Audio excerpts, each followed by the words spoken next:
Lesson 40. Criticism on advertising. Overview. In this lecture, students will explore essential parameters for succeeding in the advertising profession. The significance of balanced ambition, patience, presentation skills, client relationships, and effective note-taking will be emphasized. Additionally, the lecture delves into the debate about the role and criticism of advertising, citing observations from prominent professionals. How to rise to the top. For young professionals entering the advertising field, maintaining a balance between ambition and aggression is crucial. The following parameters are advised for steady and sure progress.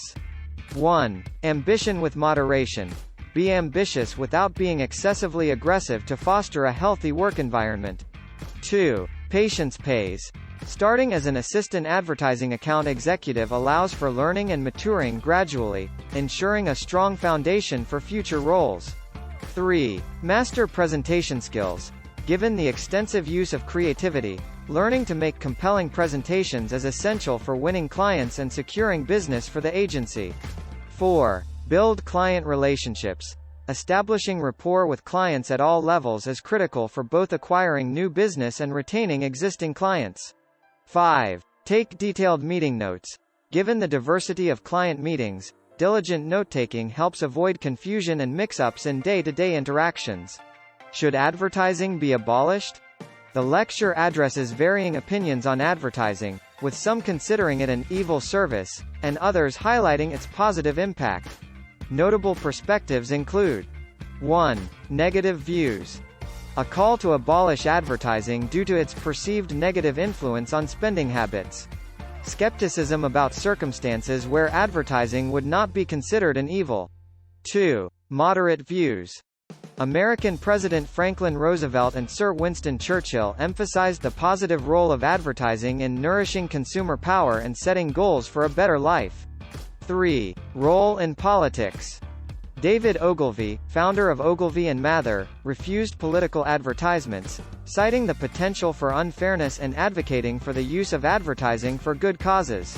4. Debunking myths. Addressing common questions about advertising, including its impact on prices, monopoly, editorial integrity, product quality, and truthfulness.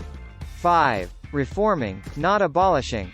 Acknowledging the need for reform in advertising to address concerns about materialistic values while rejecting the idea of abolishment. Conclusion. In order to reach a conclusion whether advertising should be abolished or not, it is important to answer following questions. Does advertising raise prices? No. Does advertising encourage monopoly? Yes. Does advertising corrupt editors? Some. Can advertising force an inferior product on customer? No way. Is advertising a pack of lies? No longer.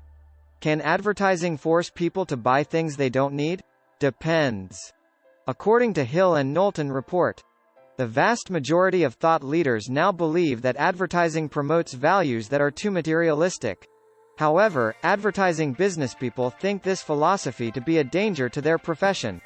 So, they believe and profess that advertising should not be eabolished, but it must be reformed.